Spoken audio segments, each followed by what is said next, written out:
Gravação iniciada. Bom dia a todos, bem-vindos. Vamos continuar a nossa conversa sobre processo civil. A gente está falando sobre teoria da ação e hoje a gente vai trabalhar sobre o último elemento da ação, o pedido. Só para a gente ter um parâmetro aí, um parâmetro inicial, onde você já sabe que eu gosto de retomar algumas coisas, até para que você se situe de uma maneira bacana.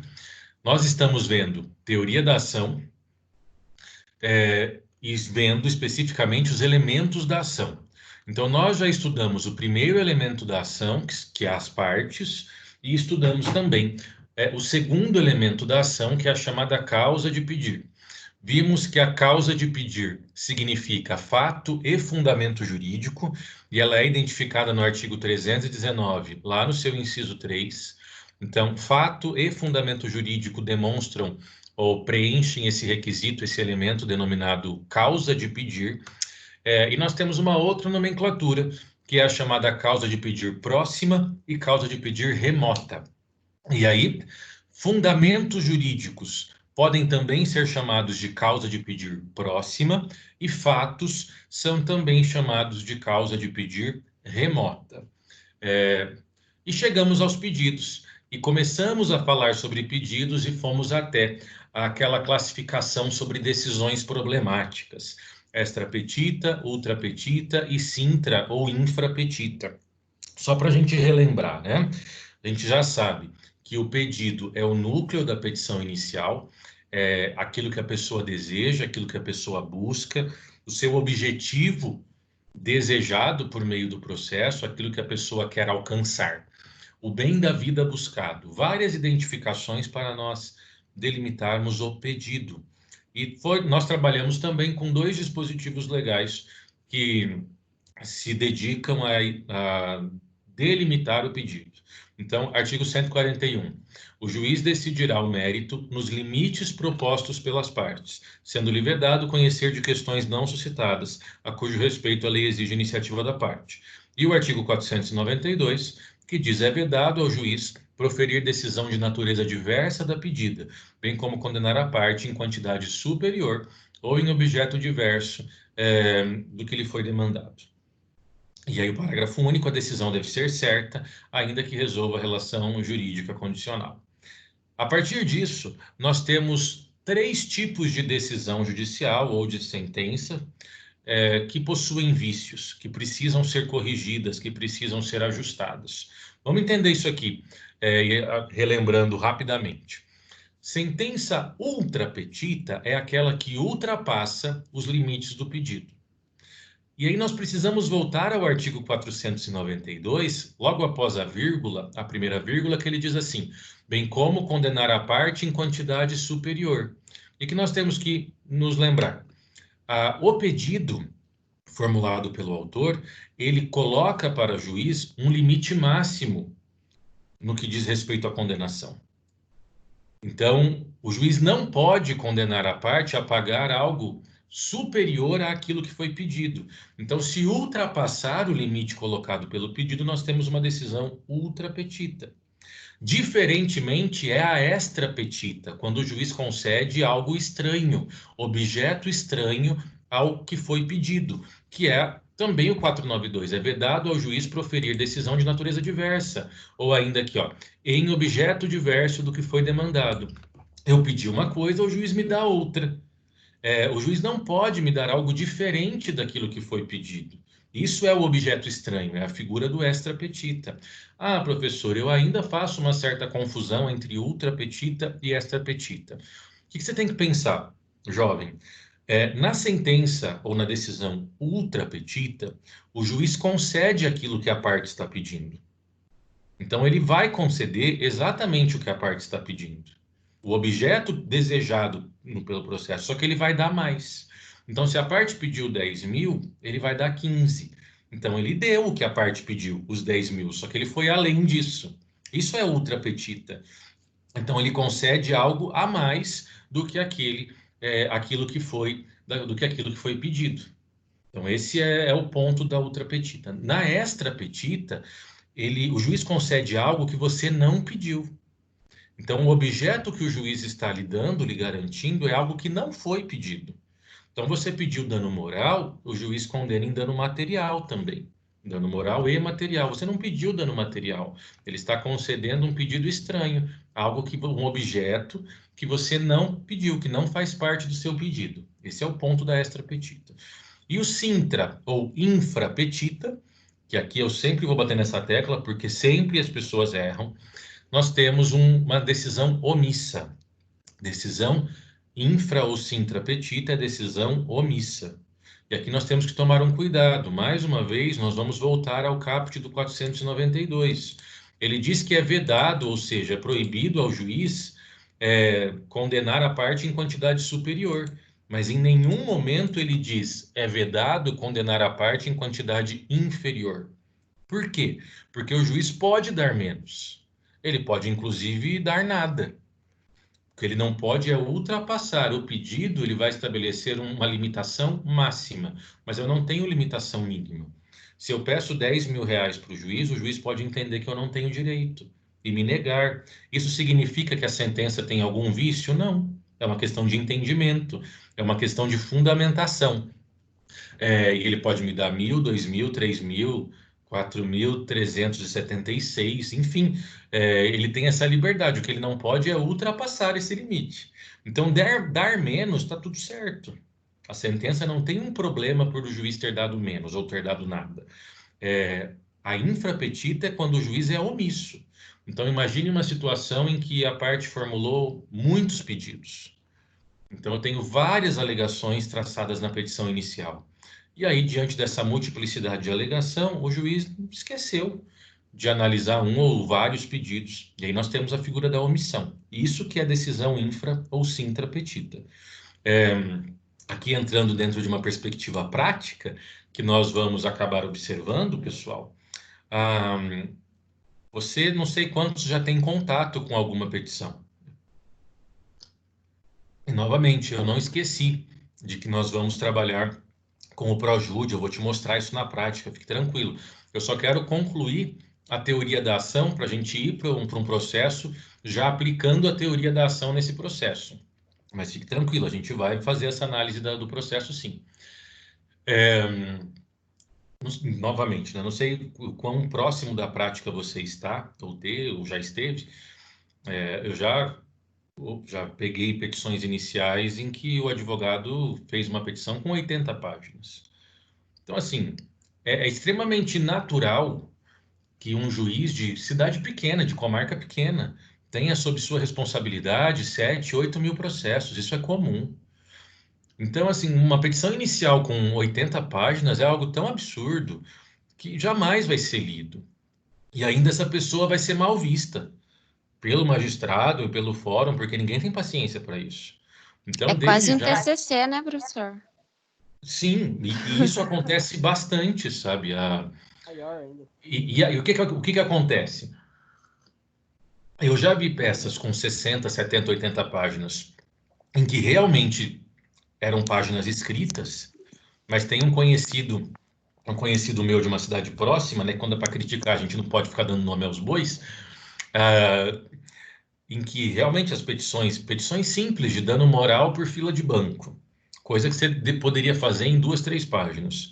As peças dele têm 28 páginas. Ah, mas quer dizer que ele escreve muito? Não. Ele utiliza espaçamento duplo nos parágrafos e ele dá 2 enter entre cada parágrafo. Então, uma página tem 2 parágrafos, de tanto espaço que ele pula. E é óbvio que a peça vai ficar gigantesca. Mas daí a pessoa é motivo de sarro, sabe? Totalmente desnecessário uma situação dessa. Aí só porque não imprime, né? É tudo virtual hoje, né? As pessoas perderam bom senso na questão de quantidade de página. Tome cuidado com isso, isso é uma bobagem, sabe? Não faça esse tipo de coisa. Seja sucinto, competente, claro, mas sucinto. Porque ninguém tem tempo para ficar lendo livro quando está trabalhando, sabe? Se a pessoa quiser ler alguma coisa, ela vai ler depois na casa dela e não a sua peça. Então a gente tem que tomar esse cuidado. Então, quando eu tenho principalmente alguns tipos de demandas judiciais em que a petição é muito grande, acaba passando batido, porque não se lê tudo, não dá tempo.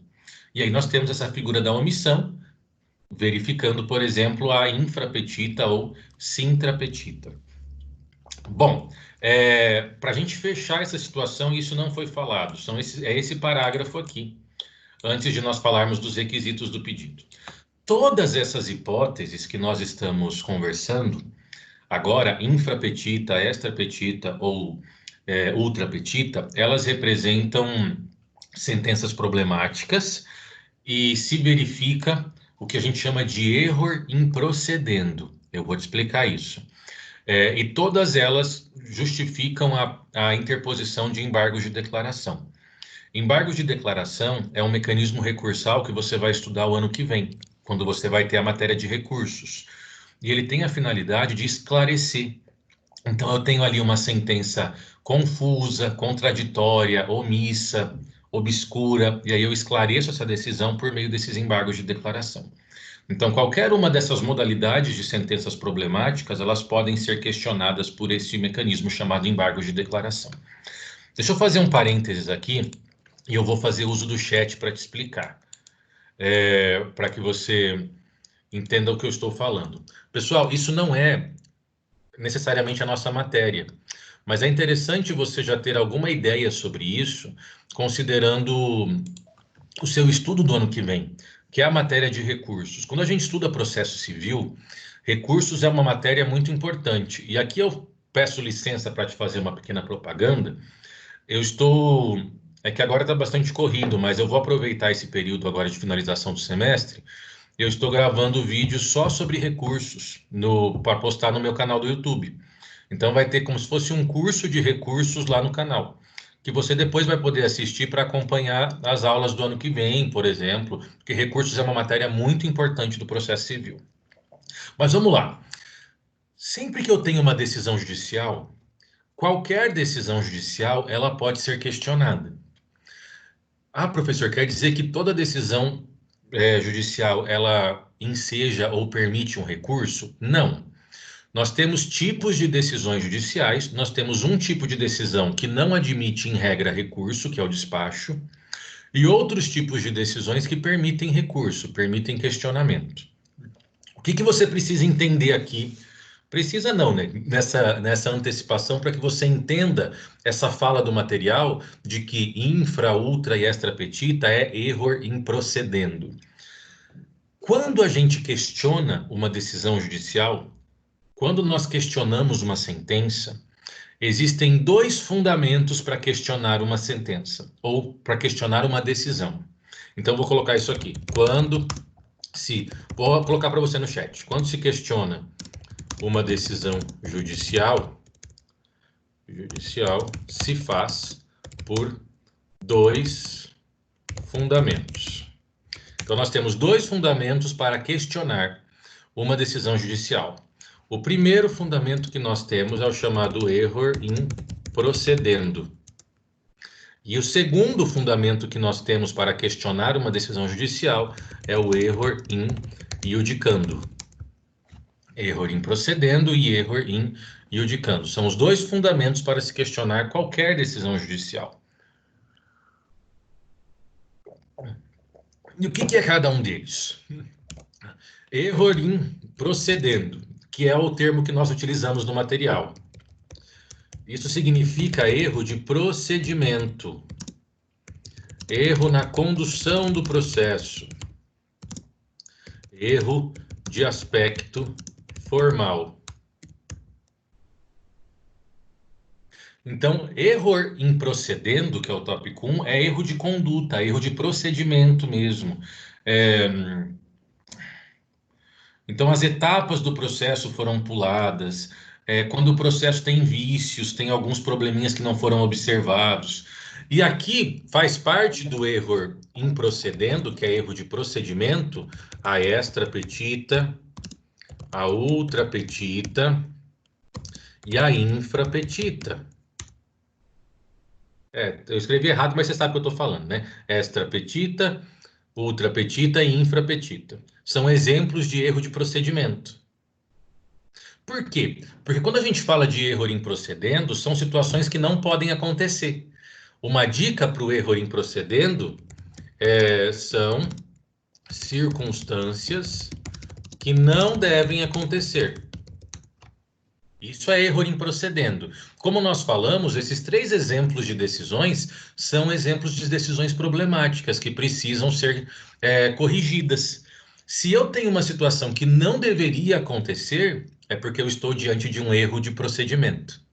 Então, essa é a dica que você tem para identificar o erro em procedendo. E o 2, que é o erro em iudicando. Aqui nós temos o chamado erro de julgamento. Trata-se de discordância da parte para com a decisão. No erro de julgamento, que é o erro em iudicando, a sentença ou a decisão que eu estou questionando, ela não tem problema. Problema no sentido formal. Ela não desrespeita a regra, ela não está errada. Só que eu não concordo com ela. Então pensa aqui comigo. Eu estou vendo que tem vários aí anotando, vou esperar vocês anotarem para que vocês prestem atenção na fala.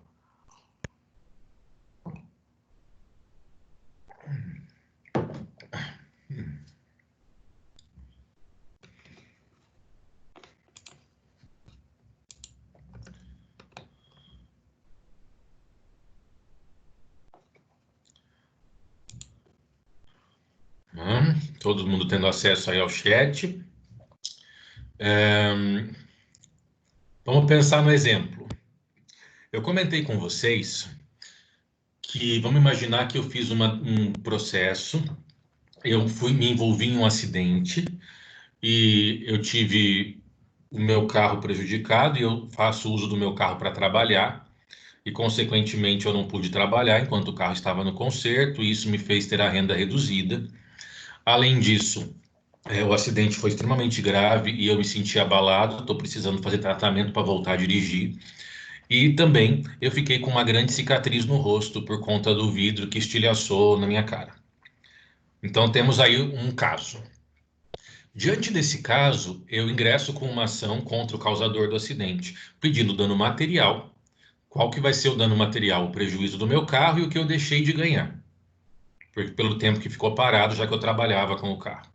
Peço dano moral por conta do meu abalo e peço dano estético por conta da cicatriz. Eu tenho, então, 3 tipos de danos sendo pleiteados por meio desse processo. Essa ação chega no judiciário e eu peço, por exemplo, um total de R$ 25.000 de danos.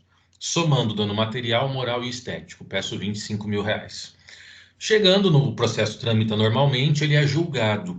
E o juiz, ao julgar o meu processo, ele diz o seguinte: julgo procedente o pedido do autor, o pedido do TISO, para fim de condenar o réu ao pagamento de danos materiais e morais. Ponto. Poxa, ele esqueceu de falar do dano estético.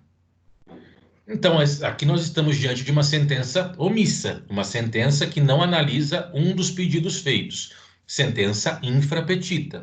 Se eu tenho uma sentença infrapetita, ela não deveria existir. Logo, eu vou questioná-la. Eu questiono, indicando que teve erro de procedimento. Houve um vício, uma situação que não deveria acontecer, e peço para o juiz sanar esse problema. E aí ele vai ter que se manifestar sobre esse dano estético que ele esqueceu de falar.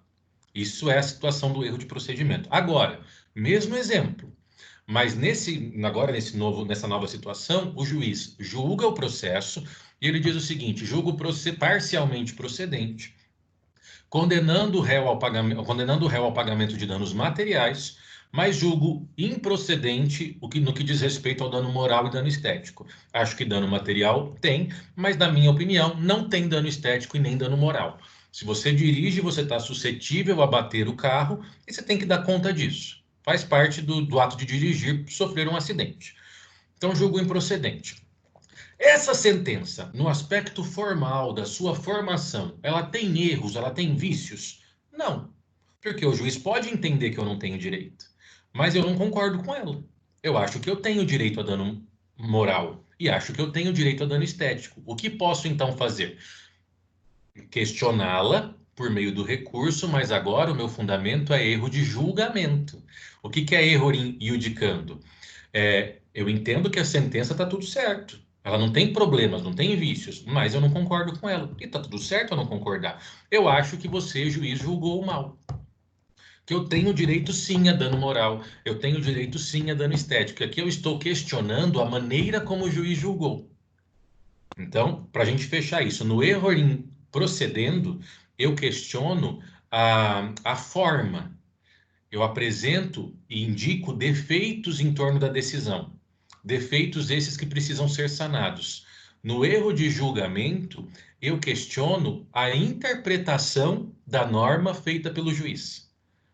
Então, o que ele fez, a maneira como ele prestou o serviço dele está tudo certo, mas eu não concordo com a interpretação que ele deu para a lei. Acho que ele interpretou mal, acho que ele disse que eu não tenho direito quando na verdade eu tenho. Essa é a diferença entre erro de procedimento e erro de julgamento. Nessas três hipóteses que nós trabalhamos, de extrapetita, ultrapetita e infrapetita, elas são exemplos de erro de procedimento. Erro de procedimento. Você vai estudar isso ano que vem, em recursos, mas eu quis apresentar de uma maneira mais completa para que você não fique manco nessa situação. Você conseguiu entender isso? Sim, sim. Oi? Pra entender bem, até porque extrapetita, tá lá, o procedimento não é esse, né? Então já dá para saber que é de procedimento, né? Então, ultrapetita e infrapetita dá para saber, né? Porque o nome já fala, porque você consegue ver no artigo que não fala isso. E aí ele concede algo, né, desse tipo, então você sabe que é erro de procedimento. Tá. Uhum. Denise, vamos lá. Vamos pensar numa abordagem diferente aqui. A gente tem que entender que quando a gente pode sempre questionar. Se eu abro a Constituição, eu tenho lá na Constituição, no artigo 5º, inciso 54, 54 ou 55, que ele fala que é garantido às pessoas o direito do contraditório e ampla defesa, com os meios e recursos a ela inerentes. Então, nós temos uma garantia constitucional de que nós podemos recorrer. O que é recorrer? Recorrer é questionar. Então, quando um juiz ele dá uma decisão, eu não sou obrigado a aceitar a decisão dele. Eu não sou obrigado a concordar com ele. Então, eu posso questionar essa decisão que ele proferiu. Então, esse é o primeiro parâmetro, que é esse parâmetro recursal, essa possibilidade que eu tenho de não aceitar a decisão e recorrer. E está tudo certo.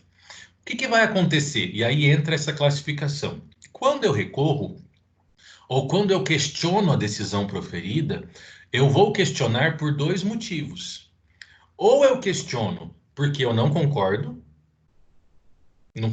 acho que não é assim mesmo, acho que tem que ter dano moral e o juiz não me deu dano moral, acho que ele errou na maneira como ele interpretou a norma, ou eu não concordo porque não se respeitou parâmetros técnicos. Eu tive, por exemplo, uma nulidade de citação, então o réu não foi citado validamente, a decisão extrapolou os seus limites, ou a decisão foi omissa. Então, uma coisa é questionar tendo por base a minha discordância com o juiz, em que o juiz trabalhou bem. Eu só não concordo com ele, não sou obrigado a concordar. No processo é isso mesmo, quando o juiz sentencia, vai ter sempre uma parte que não vai ficar feliz. Então é isso mesmo. Eu não preciso concordar, posso recorrer. Mas não tem problemas técnicos na produção da sentença do juiz. Mas às vezes eu vou ter uma decisão judicial em que o juiz errou e errou tecnicamente. Então, a sentença, por exemplo, tem três requisitos, três partes, que é relatório, fundamentação e parte dispositiva. O juiz não fez a fundamentação. Ele errou. Ele errou na questão técnica. A minha discussão agora não é sobre o entendimento dele sobre o assunto. Não é sobre como ele acha que a norma tem que ser aplicada. Ele não respeitou tecnicamente o direito. Então, ele extrapola os limites, ele não observa o procedimento, que é o caminho do processo, ele não deixou a parte produzir prova, enfim, ele praticou condutas que são condutas erradas. Então, eu posso recorrer questionando o entendimento do juiz, e aí é só uma questão de aplicação da norma, ou eu posso recorrer dizendo que existiram erros na condução do processo. Duas ideias para nós recorrermos. Está acompanhando, Denise? Tudo bem? Se eu recorro questionando o entendimento do juiz, a aplicação que ele fez da norma, da lei, no caso concreto, é erro de julgamento. Porque eu estou dizendo que eu não concordo com o julgamento que ele fez. Questiono a maneira como ele julgou, a maneira como ele interpretou a norma. Agora, se eu recorro ou questiono dizendo que existiram erros naquela decisão ou erros na condução do processo, aí eu tenho erro de procedimento, porque o procedimento não foi respeitado, a técnica jurídica não foi respeitada. E aí o que nós temos que entender é que sentença ou decisão extra petita, ultra petita e sintra petita ou infra petita representa erro de procedimento, porque o procedimento não foi respeitado. A sentença não pode ter isso. É um erro. Por isso é erro de procedimento. Compreendeu, Denise? Beleza? Tá. Caso alguém tenha ficado com alguma dúvida, por favor, fale. Não tenha nenhum tipo de receio. Então, com isso a gente acaba fechando esse primeiro momento. Vamos agora falar sobre os requisitos do pedido. Como que eu formulo esse pedido? Como que esse pedido deve ser identificado? E aqui nós temos uma diferença em relação ao código anterior, ao código de 73. Se você já teve algum tipo de proximidade com a prática, talvez você tenha visto isso até agora mesmo, depois do novo código, em que muitos advogados ainda não se atentaram a isso. Mas era muito comum no código anterior o que a gente chama de pedido genérico. O que é pedido genérico, né, para você entender? Quando se tinha um pedido de condenação por danos morais, isso de fato era uma prática e normalmente todos os processos eram assim. O advogado do autor que pedia dano moral, ele dizia assim: ante o exposto, pede-se que o réu seja condenado a pagar ao autor danos morais no valor que Vossa Excelência entender pertinente. Então eu chutava a bola para o juiz dizer qual era o valor de dano moral para ser observado. E aí a parte não pedia o valor que ela queria do dano moral. Isso agora não pode mais. Então, se eu quero dano moral, eu sou obrigado a dizer o valor que eu quero. E tem que ser assim mesmo, porque pensa comigo, se eu estou dizendo que eu sofri dano moral, eu sou a melhor pessoa para dizer quanto é suficiente para reparar o meu dano moral. Porque o dano é meu, não é do juiz. Aí eu acabo, como acontecia antigamente, colocando sobre uma terceira pessoa que não passou pelo que eu passei, a responsabilidade de dizer quanto é suficiente para reparar um dano que ele não sofreu. Então, ou seja, isso é um absurdo, isso é uma besteira gigantesca, mas era assim que acontecia. Isso, pelo atual código, não pode ser. Se eu quero pedir dano moral, eu tenho que dizer o valor que eu quero. E por que que é assim, pessoal? Quando a gente pensa em indenizações, de maneira geral, a indenização ela é construída em torno de uma parte do direito civil que se chama responsabilidade civil. A responsabilidade civil começa a ser prevista no artigo 927 do Código Civil. E são poucos artigos que tratam da responsabilidade civil. É um assunto bem interessante e curto, e muito importante. E qual é o grande objetivo da responsabilidade civil? Reparar. O objetivo é produzir reparação, indenizar, tentar desfazer aquele ato nocivo. Então, a reparação vai acontecer quando eu recebo um valor que seja equivalente. Então, vamos pensar no dano material. Se uma pessoa quebra o meu celular e eu ingresso com um processo, o valor da reparação é o valor para que eu tenha meu celular de volta funcionando, seja do conserto ou então da compra de um novo. E no dano moral? Se eu sofro um dano moral, o valor do dano moral é o valor que eu vou entender suficiente para, de alguma maneira, ficar melhor diante de tudo o que aconteceu. E quem vai dizer qual é o valor é a pessoa que sofreu o dano. Então, se eu fui ofendido publicamente, é eu que vou dizer qual o valor que eu acho que é suficiente para reparar o dano que foi causado. Enfim, hoje o pedido ele precisa ser identificado. Nós temos grandes limitações aos chamados pedidos genéricos. O que é pedido genérico? É esse pedido que chuta a bola para o juiz dizer o valor que ele quiser achar. Então, hoje nós não temos mais essa possibilidade dessa maneira. Claro que tem exceção, mas antes era muito tranquilo essa situação de pedidos genéricos acontecendo. Então, nós tivemos uma redução significativa disso. E tem que ser assim mesmo. Vamos entender os requisitos do pedido. Primeiro requisito, o pedido tem que ser certo. Segundo requisito, o pedido tem que ser determinado. E terceiro requisito, o pedido tem que ser coerente. Então, nós temos aqui no material de vocês os requisitos do pedido. Ele tem que ser certo, determinado e coerente. Vamos trabalhar agora sobre cada um desses requisitos e compreendê-los a partir de exemplos. Primeiro requisito, a certeza sobre o pedido. Pedido certo é pedido expresso. Então, primeiro parâmetro que eu tenho do pedido. Pedido certo é pedido expresso. Não existe pedido presumido, ok? Preste muita atenção nisso. Pedido certo é pedido expresso. Então, eu fiz a petição inicial e esqueci de colocar o pedido. O que vai acontecer? Vai acontecer que o juiz vai te intimar para corrigir a petição, que é o que a gente chama de emenda à petição inicial. E se você não corrigir, a sua petição vai ser indeferida e o processo vai ser arquivado. Então, toda petição inicial tem que ter um pedido. Aliás, qualquer petição vai ter que ter um pedido.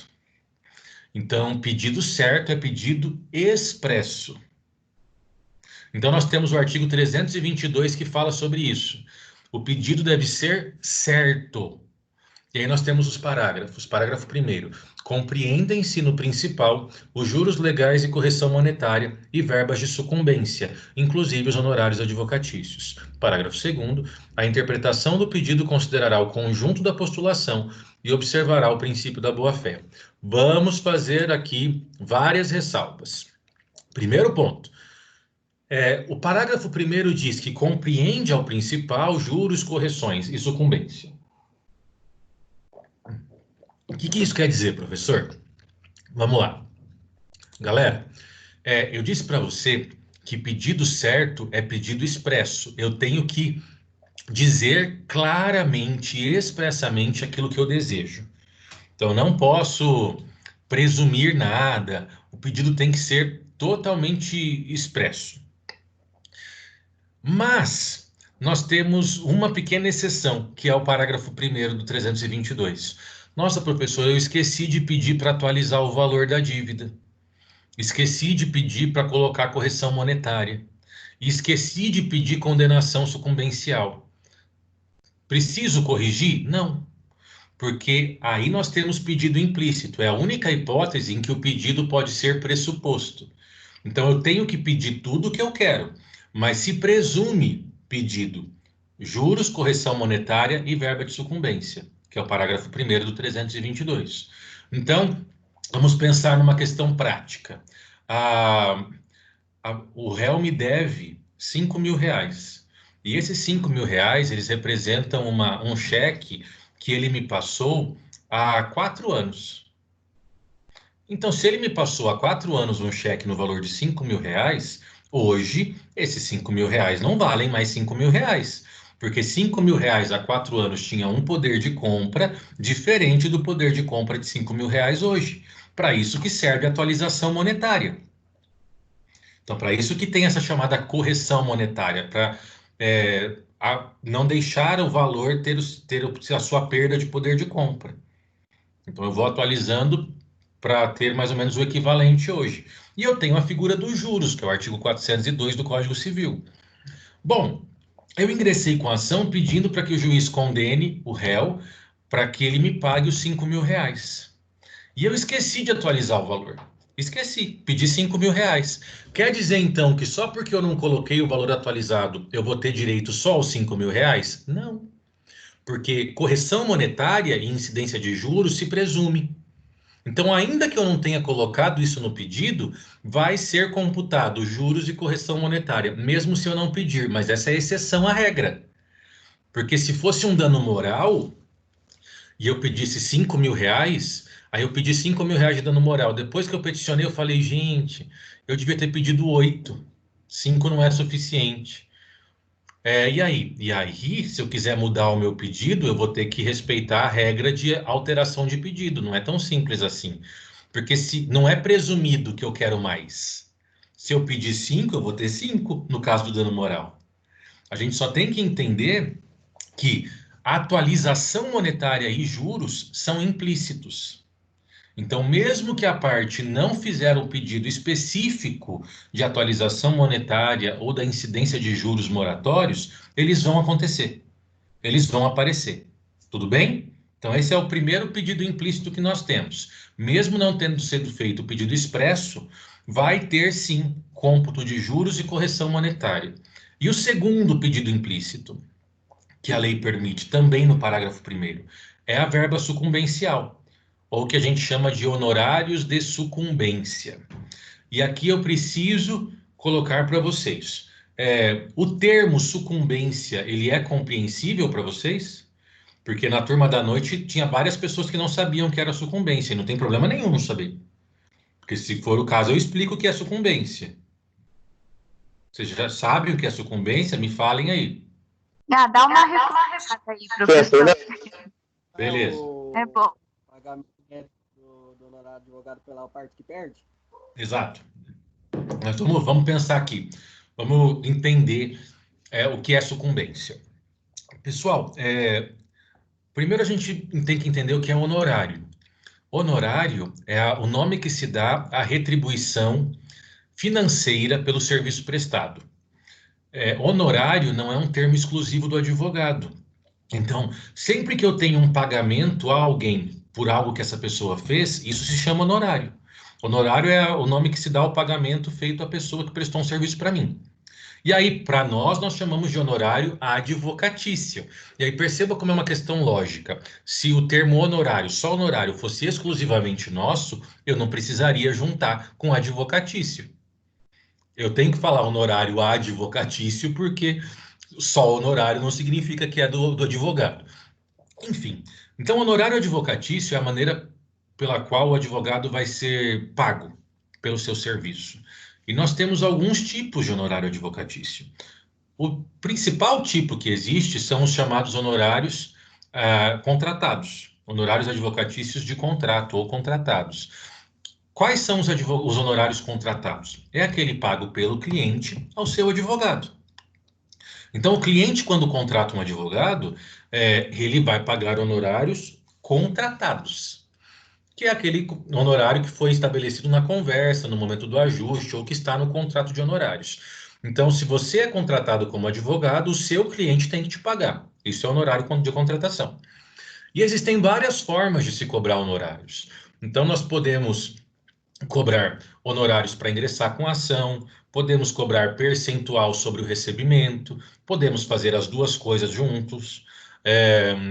Tem pessoas que aumentam o percentual porque é uma ação de risco e só vão receber se vencerem a ação. Nós temos uma limitação pelo Código de Ética, que nós não podemos receber mais do que o nosso cliente.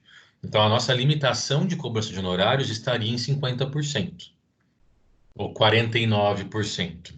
Então, se o advogado cobrar 40% de honorário, apesar de não ser comum, isso não é um problema. A pessoa aceita se ela quiser, ela não é obrigada a contratar aquele advogado. Então, o importante é sempre o advogado receber menos do que o cliente. Então, esse é um parâmetro que está dentro do Código de Ética e do Estatuto da OAB. Mas, vamos lá, isso é o honorário de contratação. Então, normalmente se pensa assim, o meu cliente tem perspectiva de recebimento? Se ele tiver perspectiva de recebimento, eu coloco uma porcentagem. Ou então, não tem perspectiva de recebimento, pensa uma ação de guarda. Normalmente, em ação de guarda não se recebe nada, então você cobra para entrar. Não vai trabalhar de graça. E às vezes, quando tem uma perspectiva de recebimento, e aí dizendo, e eu gosto de colocar isso para vocês, porque eu senti falta na minha época de faculdade, Porque a gente aprendia a teoria, mas ninguém ensinava a gente a cobrar. Ninguém ensinava a gente a como estabelecer, às vezes, algum contrato. E isso realmente é uma dúvida. E para mim sempre foi muito difícil isso. Porque isso é um parâmetro prático que a faculdade muitas vezes não traz. Mesmo porque no NPJ não é cobrado. E como é que você vai aprender a cobrar no NPJ? Você não cobra lá. Então acaba ficando muito difícil mesmo. Então eu costumo cobrar algum valor para entrar. Mesmo porque eu tenho processos que demoraram 8 anos para me dar algum tipo de renda. Aí eu vou ficar 8 anos trabalhando de graça. As despesas do escritório são para agora, não são para daqui a 8 anos. E principalmente quando você começa. No meu caso, comecei sem nenhum vínculo com advogado, não tinha, não tem parente advogado, nada disso. Começa sozinho, né? Então, é, você cobra alguma coisa para entrar, depois cobra um percentual. Mas eu tenho algumas ações, e aqui fica uma dica para vocês, em que a pessoa não vai receber nada, só que ela vai ter um desconto. Então, tem algumas ações que eu tenho trabalhado em que a pessoa foi cobrada por uma dívida, só que nós entendemos que a maneira, o valor da dívida é errado, que a cobrança é exagerada. Então, nós estamos reduzindo o valor da dívida. Nosso objetivo é reduzir o valor da dívida. Então, no final do processo, ele vai continuar tendo que pagar. Só que em vez de pagar 50, ele vai pagar 5, por exemplo. Então, nosso trabalho é pela redução. É, E aí, ele não vai receber um centavo. Então, como que eu faço? Cobro um valor para entrar e depois cobro percentual sobre o desconto que ele teve. Então, por exemplo, nesse exemplo que eu dei de 50 para 5, ele teve um desconto de 45 mil. Então, eu cobro porcentagem sobre esses 45 mil, que também é uma possibilidade que a gente pode fazer no momento da contratação. Então, as possibilidades são amplas para se fazer honorário contratual. E nós temos a figura dos honorários de sucumbência. Os honorários de sucumbência, eles são fixados pelo juiz. É sempre o juiz que fixa o honorário de sucumbência. E como que funciona o honorário de sucumbência? É o valor pago pela parte derrotada ao advogado da parte vencedora. Então, a parte que perder o processo, ela vai pagar sucumbência, que é o valor que o juiz vai fixar, para o advogado da parte que venceu. Então, é o juiz que fixa e essa é a lógica. E para que ele foi criado? E o novo código deixa isso bem claro. O honorário de sucumbência é do advogado, não é da parte. Mas ele foi criado como um estímulo. Ou seja, o advogado já sabe o que ele vai receber do seu cliente, mas ele também tem noção que se ele fizer um excelente trabalho e vencer a ação, ele vai ter um plus, ele vai ter um extra, que é a sucumbência. E aí muita gente vai trabalhando com expectativa na sucumbência. Porque é um dinheirinho que vai entrar que às vezes você acaba não contando tanto com ele, e é um extra que muitas vezes é muito bacana. E é do advogado. Aí isso na teoria funciona, é lindo. Na prática, nós temos um grande problema. Vou te dar um exemplo. Vamos imaginar o seguinte: um cliente veio te contratar para você processar a TIM porque a TIM negativou ele. Uma ação muito comum que eu acho que você vai fazer muito na sua vida. Isso tem aos montes. Aí você ingressa com a ação e você combina lá com o seu cliente 10% sobre o valor do êxito. Você ainda está começando, né? Começa lá com 10% para tentar formar uma carteira lá de clientes. Beleza. Ele aceita, assina o contrato de honorários. Você conduz o processo, ele vence a ação, o juiz condena a TIM a pagar 10 mil reais. E junto com essa condenação, como você venceu, o juiz coloca que a TIM tem que pagar para o advogado da parte vencedora 10% de honorário de sucumbência. Então, você tem 10% sobre os 10 mil, que é o que seu cliente ganhou, R$ 1.000, e mais R$ 1.000, 10% sobre a condenação que a TIM vai te pagar, que é a sucumbência. Então, você vai receber R$ 2.000 por esse trabalho. Qual é o problema prático disso? Quando a TIM for depositar o valor da condenação, ela deposita tudo de uma vez. Ela vai depositar R$ 11.000 de uma vez. E o alvará para sacar esse valor vai ser um alvará só. O juiz não divide o alvará do tipo, expressa-se um alvará de 10 mil para o cliente e um alvará de 1.000 para o advogado. Ele vai expedir um alvará só de 11 mil. Aí o seu cliente vai pegar o alvará e vai ver lá 11 mil reais. Ele vai achar que é dele os 11 mil. E para você fazer o infeliz entender que esses 11 mil não são dele, jovem, isso dá um trabalho que vocês não fazem ideia. Porque daí entra essa história de, o advogado me tomou dinheiro e blá, blá, blá. E não tem nada disso. Muitas vezes não tem nada disso. Oi? Muitas vezes nós não temos essa situação. Mas daí você tem que pegar a sentença, imprimir e fazer a conta, mostrar para o cliente, porque é difícil para ele entender o que é sucumbência. E aí ele acha que é para ele. Oi? E se você falar isso para o cliente antes dessa decisão? Não, tudo bem, mas ele vai esquecer. Ele vai esquecer. O cliente tem uma memória curta, que é um negócio impressionante. Ele não vai lembrar disso. Exatamente. O dinheiro. O problema é só a hora que ele vê de verdade, isso é terrível, terrível. É muito chato essa parte. Porque eles realmente fazem essa confusão. E aí é bacana vocês já terem essa ideia prática, porque realmente é um problema que a gente enfrenta. Eles não entendem, eles não querem entender. Porque você é um santo até você ter conseguido o que ele quis. Aí na hora de cobrar, você já vira o demônio. Então tem essa dificuldade que a gente tem na prática. Então já vai preparado para isso, que você vai ter que explicar para o seu cliente o que é uma sucumbência. E isso é muito difícil. Isso seria resolvido se tivessem 2 alvarás. Fazer o quê? Infelizmente, os juízes estão pouco se lixando para a gente. Professor, mas tem lugares que eles fazem. Né? Eles tem separados. Sim. Tem, mas é minoria, viu, Edson? É uma tendência, mas é muito difícil você verificar isso com bastante regularidade. Então, nós temos, assim... Oi? Paraná, eu nunca vi. Sim. Eu comento que, para quem às vezes me pergunta, como a gente tem, às vezes, contato com várias varas e processos em vários lugares, eu gostaria que todos os meus processos tramitassem na 4ª Vara Civil de Londrina, porque eu nunca vi uma vara tão alinhada como a 4ª Vara de Londrina. É um negócio impressionante. Você se manifesta hoje, amanhã o juiz já despachou. Assim, ele é muito rápido e ele é muito bom. É um negócio sensacional. É fora de base. Em compensação, conheço lugares que infelizmente não são poucos, em que você despacha hoje e você vai ter uma decisão daqui a 6 meses, e assim sucessivamente. Eu sei de lugares aqui no Paraná, liminar, que é uma situação de urgência, eu sei de lugares aqui de juiz demorar 4 meses para analisar uma liminar, uma situação de urgência. Aí eu pergunto para você, qual é a urgência que dura 4 meses? A merda já aconteceu.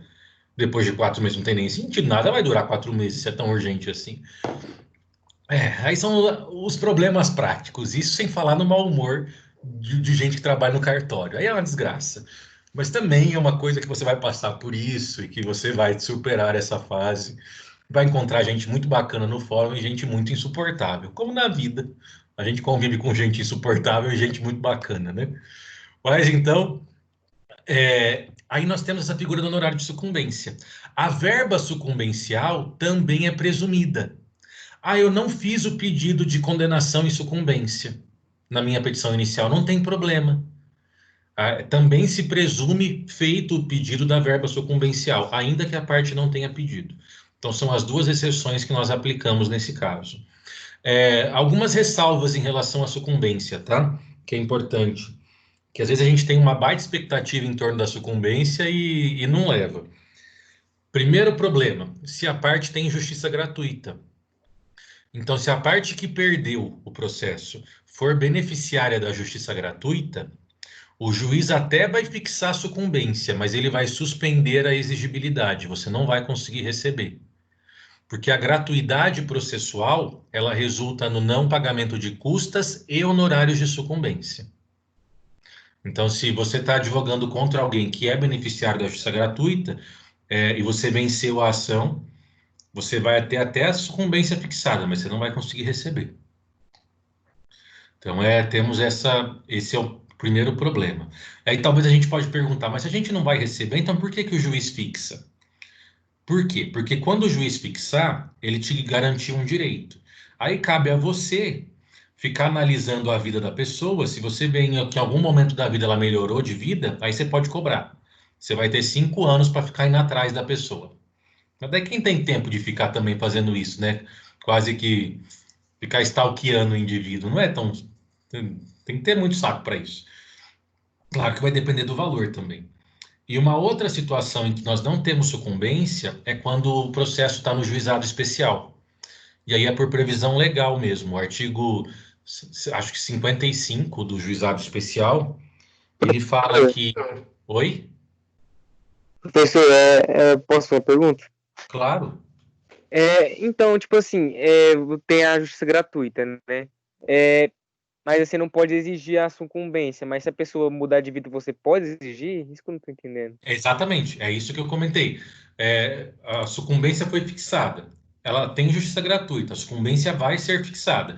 Tanto que na sentença vai estar escrito assim: fixo de verba de honorário, verba sucumbencial, 10% sobre o valor da condenação, mas suspendo a sua exigibilidade por conta da concessão da justiça gratuita. Mas o seu direito de sucumbência continua previsto. Se, depois do processo ter acabado, você verifica que aquela parte melhorou de vida, tá com um carro diferente, mudou de casa, está ganhando mais, você pode entrar para cobrar. E aí você vai ter um lapso prescricional para fazer isso. Mas por isso que ela é fixada. 5 anos. Então, tipo assim, não pode exigir agora, mas depois pode. Tipo, Pode, se ela tiver uma melhora de vida. entendi. Uhum. Agora, no juizado, não. Porque no juizado nem fixado vai ser. Em primeiro grau. Então, assim, artigo 55 da Lei 9.099 de 95, que é a Lei dos Juizados, vai estar escrito na sentença: deixo de condenar a parte em custas e honorários por previsão legal. Artigo 55. Então, eu não tenho pagamento de custas e nem de sucumbência. E aqui no juizado, independe se tem justiça gratuita ou não. Se for uma sentença em primeiro grau, não tem custa nem sucumbência. E se tiver recurso? Se tiver recurso no juizado, aí eu tenho custo e sucumbência. Então, para ter sucumbência no juizado especial cível, tem que ter tido recurso. O processo tem que ter ido para Curitiba, se for o caso do Paraná. Então, tem que ir para segundo grau. Se ficar só aqui nos fóruns locais, não vai ter custo nem sucumbência. Beleza? Então, a gente já sabe que é pedido presumido atualização monetária, correção, atualização monetária, juros e também verba sucumbencial. Então, já entendemos o que é pedido certo. O pedido certo é um pedido expresso. Próximo requisito do pedido determinado. Artigo 324, pedido determinado. E aí, olha o que diz o caput do determinado. O pedido deve ser determinado. Bem óbvio, né? O que é isso? Pedido determinado é pedido quantificado, especificado, delimitado. Tá? Caso você queira aí acrescentar. Pedido determinado é pedido especificado, pormenorizado. Professor, Oi. só para o parágrafo 2º do artigo 322, você chegou a explicar? Eu acho que pulou, né? Na verdade, quando a gente fala que a interpretação do pedido, ela analisa tudo o que foi feito, a gente comentou quando lemos a primeira vez. Porque, na verdade, a gente não tem grandes exemplos aqui para traçar. Todo o processo, bem como todos os pedidos, eles devem considerar tudo o que foi apreciado, tudo o que foi apresentado no processo. E tem que partir do parâmetro da boa-fé.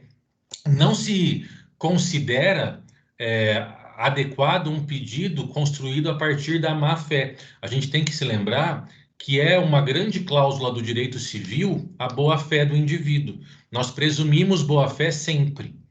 Então, não é adequado, por exemplo, alguma cobrança oriunda da má-fé. Vou te dar um exemplo disso. Foi até bom você ter mencionado, questionado isso. Vamos imaginar a seguinte situação. O autor vem e está cobrando uma dívida do réu, dizendo que o réu deve, sei lá, 10 mil reais. Isso de fato aconteceu, não me lembro se foi nesses valores, mas isso de fato aconteceu, num processo prático. E aí o réu vem e diz o seguinte: olha, eu de fato devo para ele, mas eu já paguei, esses 10 mil é fruto de agiotagem. E a agiotagem não é coberta pelo direito, não é algo feito com boa fé. E aí se discutiu no processo se havia agiotagem ou não. O que se configurou depois se provou que havia. Então, esse pedido que foi inicialmente feito de R$ 10.000 era um pedido fruto de má fé. Ou seja, todo mundo sabe que a agiotagem não pode acontecer. E o cara simplesmente se aproveitou de uma promissória que tinha sido assinada e entrou cobrando esse valor, sabendo que era fruto de um juros abusivo que ele estava cobrando. Isso é um pedido baseado na má-fé. Logo, ele foi desconsiderado. Ah, quer dizer que o devedor ficou isento de pagar? Não, ele teve que pagar, mas pagar o valor correto, não o valor fruto de juros abusivos. Então, essa é a situação do parágrafo 2º. O pedido vai ser interpretado à luz da boa-fé. Se eu tenho um pedido que desrespeita a lei ou que fere a boa-fé, eu vou ter que reajustá-lo. Entendeu? Entendi. Beleza? Então, vamos lá. Pedido determinado. Pedido determinado é pedido quantificado, pormenorizado, identificado. Como assim? Jovem, quando eu ingresso com uma ação e nessa ação eu tenho por objetivo receber uma moto, imagine o seguinte, eu vendi a moto para alguém, essa pessoa não me pagou, não cumpriu o contrato e eu quero pegar minha moto de volta. Então eu quero rescindir o contrato e pegar minha moto de volta. Então, o meu objetivo do processo é ter minha moto de volta. Eu não posso colocar no pedido, julgue procedente a presente ação para fim de rescindir o contrato e me devolver a moto. A qual moto? Quantas motos tem no mundo? Então, determinar o pedido é moto tal, modelo tal, cor tal, placa, chassi, Renavan, sabe? Isso é pedido determinado. Eu tenho que especificar ao máximo os detalhes daquilo que eu estou buscando. Porque se for grana, grana é fácil. R$ 1.000 é R$ 1.000, não tem grande dificuldade. Agora, quando eu volto isso para bens, bens corpóreos, móveis e imóveis, eu preciso identificar. Ah, eu quero receber uma casa, mas qual casa? Terreno. Terreno está onde? Quais são as margens e confrontações? Qual o tamanho desse terreno? Né? Se é uma casa com qual metragem? Qual é o número dela, a rua? Eu tenho que determinar, identificar ao máximo aquilo que eu estou buscando. Beleza? E aí, nós temos exceção. Como sempre no direito, nós temos a beleza das exceções. Parágrafo 1º do 324. É lícito, ou seja, é permitido, formular pedido genérico. O que é pedido genérico? Pedido não determinado. E aqui nós temos 3 exceções. A primeira exceção, inciso 1, nas ações universais, se o autor não puder individuar ou individualizar os bens demandados. Bom, aqui nós temos um caso extremamente excepcional em que eu ingresso com uma demanda, mas eu não consigo identificar os bens que eu estou buscando. Por quê? Um exemplo, porque eu não sei da existência deles. Existe um tipo de processo, vou até escrever aqui para vocês, chama arrolamento de bens. Não sei se vocês já ouviram falar sobre isso. É uma medida de arrolamento de bens. O arrolamento de bens é uma medida de mera documentação de patrimônio. Medida de mera documentação de patrimônio. Ah, como assim medida de mera documentação de patrimônio? Pessoal, quando a gente tem patrimônio imóvel, não dá para a gente esconder, né? Ainda mais se ele estiver registrado.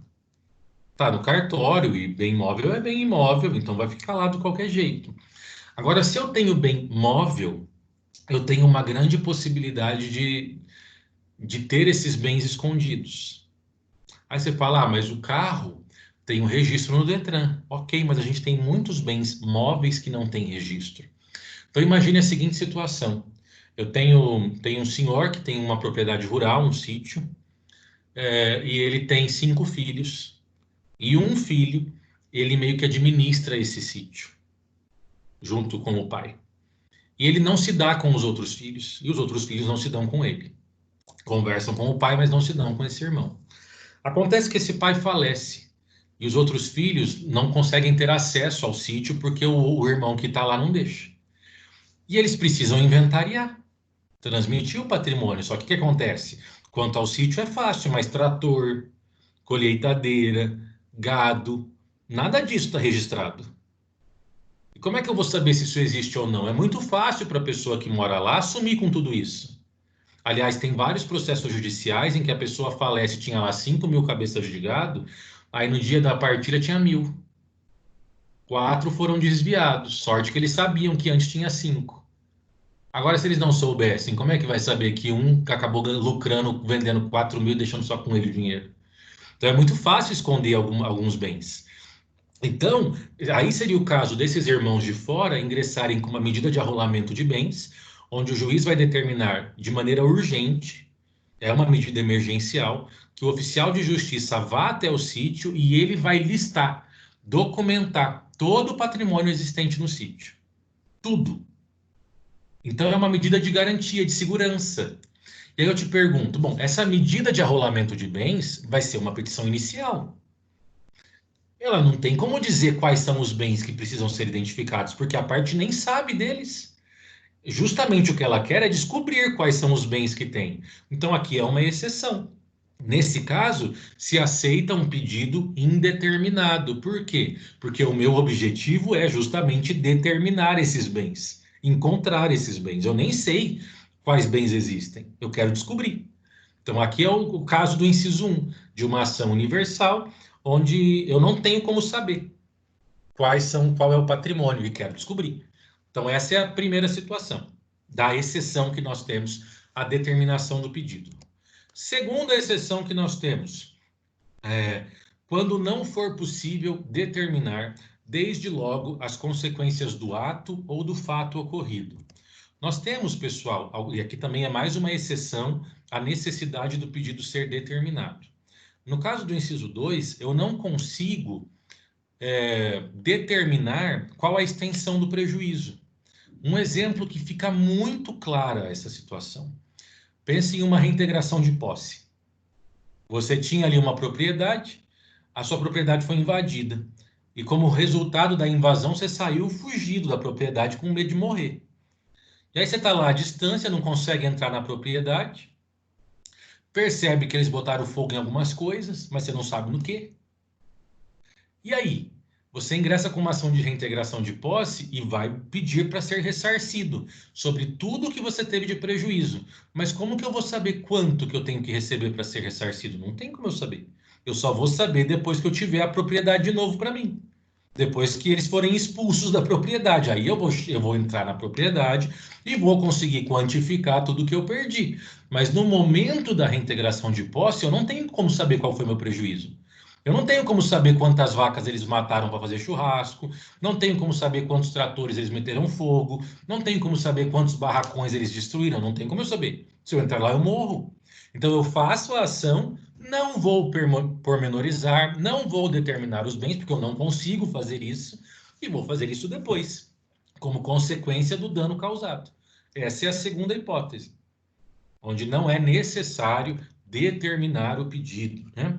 E aí nós chegamos na terceira hipótese, quando a determinação do objeto ou do valor da condenação depender de ato que deva ser praticado pelo réu. Aqui nós temos uma situação um pouco mais difícil de verificarmos, mas são situações em que quantificar o valor vai depender de algo que o réu tenha que praticar, que o réu tenha que fazer. Então vamos pensar o seguinte: eu emprestei o meu carro para um amigo meu, para um colega meu. Emprestei o meu carro para o colega. Isso é um contrato de empréstimo.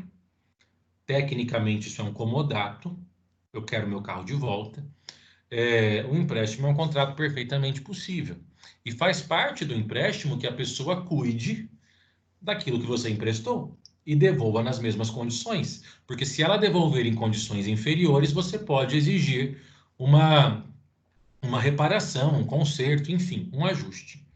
Você empresta o seu carro para um conhecido seu e chega o momento de devolver, ele não devolve. Não devolve, não devolve, não devolve.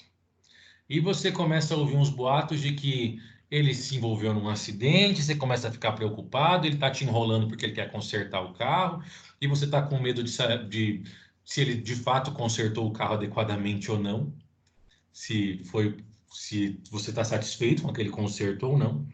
Então você ingressa com uma ação pedindo para o carro ser buscado e entregue para você, porque o carro é seu. Já venceu o prazo do empréstimo há muito tempo. Bom, qual o valor que você vai ter que receber para ser ressarcido? Bom, depende. Eu preciso esperar todos os atos que o réu vai praticar. Se ele tinha mandado o carro consertar, eu tenho que aguardar esse conserto, verificar se o conserto ficou bom ou não, para daí então identificar o valor que eu vou cobrar. Porque vai que ele mandou consertar e eu gostei. Aí eu não vou receber nada. Fiquei satisfeito com o conserto. Agora vai que ele mandou consertar o carro e uma parte eu achei legal, outra parte não. Então eu vou cobrar só a parte que eu não gostei. Ou eu achei tudo uma bosta. Eu vou cobrar tudo de novo. Então eu vou depender dessa conduta por parte do réu para eu conseguir quantificar ou determinar aquilo que eu quero. Se eu fiquei satisfeito com o conserto, eu não vou pedir nada, eu só vou pedir a devolução do carro. Se eu achei que a pintura, a funilaria foi bem feita, mas que na parte das peças não tá legal, eu vou pedir só a questão das peças. Se eu achei que tá tudo muito ruim, parece que ele pintou um carro com um rolo de parede, eu vou pedir para fazer tudo de novo. E assim vai. Então eu dependo dessa postura por parte do réu para eu conseguir quantificar aquilo que eu estou pedindo. Então uma situação que nós temos em que isso pode acontecer e é exceção a essa obrigação de determinar o pedido. Galera, para a gente fechar a nossa conversa de hoje, o último requisito do pedido é o pedido coerente. O pedido precisa ser coerente. Bom, o que é um pedido coerente? É um pedido que seja um resultado, uma consequência de tudo aquilo que está sendo apresentado e de tudo aquilo que foi alegado ao longo do processo. Eu comentei com vocês quando nós estudamos causa de pedir, e eu disse para você o seguinte: quando a parte é extremamente competente para fazer uma causa de pedir, o juiz já sabe qual é o pedido. Ou seja, a causa de pedir foi tão bem feita, os fatos e fundamentos jurídicos, que é meio lógico, é óbvio que a pessoa quer. Então, os pedidos, eles realmente precisam representar toda aquela argumentação que eu já venho apresentando desde o início do processo. Então, os pedidos precisam ser uma consequência lógica de tudo aquilo que tem sido alegado ao longo do processo. Isso é um pedido coerente. E aqui nós temos uma ideia do que seria a coerência, que é o artigo 330 do CPC. O artigo 330, pessoal, fala sobre indeferimento da petição inicial. O que é indeferimento da petição inicial? É quando a petição inicial ela não é aceita. A primeira hipótese de não aceitação da petição inicial é quando ela for inepta, inciso 1 do 330. O que é petição inepta ou inépcia da inicial? Inépcia da inicial ou petição inepta é uma petição inicial ruim. Mas sendo mais técnico, né, é uma petição inicial que não preenche os requisitos do artigo 319. Então, a petição inicial ela precisa respeitar o 319. Se ela não respeitar os dispositivos dali, ela pode ser considerada inepta. Então, é uma petição incompetente, é uma petição porcaria. Nos dizeres comuns, isso é uma petição inepta. E esse indeferimento pode ser por inépcia ou pode ser por outras coisas. Por exemplo, o inciso 2, a parte for manifestamente ilegítima. Interesse processual, a gente vai falar sobre isso depois, é a questão da necessidade e adequação. Não se observa parâmetro processual previsto no artigo 106 e 321, mas o nosso foco aqui é o parágrafo 1º. Considera-se inepta a petição inicial quando? Olha o inciso 4, está até grifado, contiver pedidos incompatíveis entre si. Ou seja, eu estou diante de uma incongruência, uma incoerência. Mas só para te chamar a atenção de outras coisas, né? Também é inépcia quando não tem pedido. Quando ele faltar pedido ou causa de pedir. Se eu não tenho pedido, é o caso de não ter pedido certo, né? Lembra que pedido certo é pedido expresso. o pedido for indeterminado, ou seja, o pedido for genérico. Se o pedido for genérico, é causa de inépcia, exceto nas hipóteses permitidas, inclusive está falando aqui. Incisos 3 e 4 do parágrafo 1º, eles falam sobre coerência. Da narração dos fatos não decorrer logicamente a conclusão, e inciso 4, contiver pedidos incompatíveis entre si. Primeira situação, e aí foi um exemplo que eu já comentei com vocês em sala. Um advogado que passou a peça inteira contando uma história e fundamentando em cima do dano material, e chegou no final, ele pede condenação em dano moral. Esqueceu o dano material. Então, os pedidos não decorrem logicamente de tudo aquilo que ele construiu. É o inciso 3 do parágrafo 1º. E o inciso 4, que é a figura dos pedidos incompatíveis. Aqui nós temos algumas situações em que um pedido depende do outro. Exemplo, eu ingresso com uma ação de guarda e alimentos. E eu sou casado. Sou casado, tenho filhos e ingresso com uma ação de guarda e alimentos. Aí você faz o seguinte, aí o juiz vai lá para você, tá, mas você não vai se divorciar? Não, vou me manter casado, mas quero receber pensão alimentícia. Isso não tem sentido. Você só vai receber pensão alimentícia e ter a guarda para você do filho se vocês romperem o laço conjugal, se vocês se divorciarem, porque enquanto vocês são casados, vocês dois terão responsabilidade pelo filho. E os dois vão contribuir para o sustento da casa. Não tem como estabelecer pensão para um casal casado. E a gente fala assim, mas isso não acontece. Ou se não acontece. Isso aconteceu numa perspectiva familiar.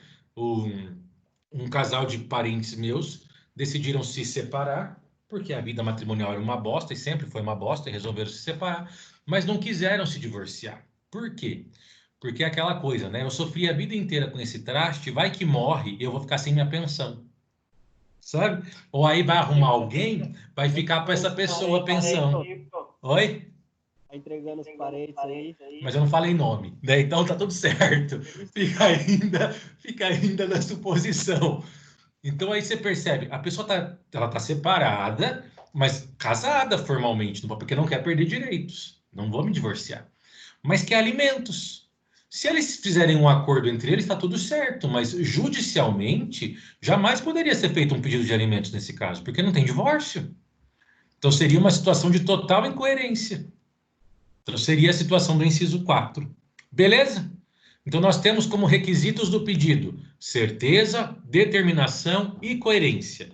Nós retomaremos amanhã falando sobre cumulação de pedidos. É possível ter mais de um pedido no mesmo processo. E a gente vai estudar sobre isso. Beleza? Muito obrigado pela presença e atenção de todos. Nos vemos amanhã. Bom dia para todo mundo aí, pessoal. Até mais. Tudo de bom para vocês. Tchau, tchau.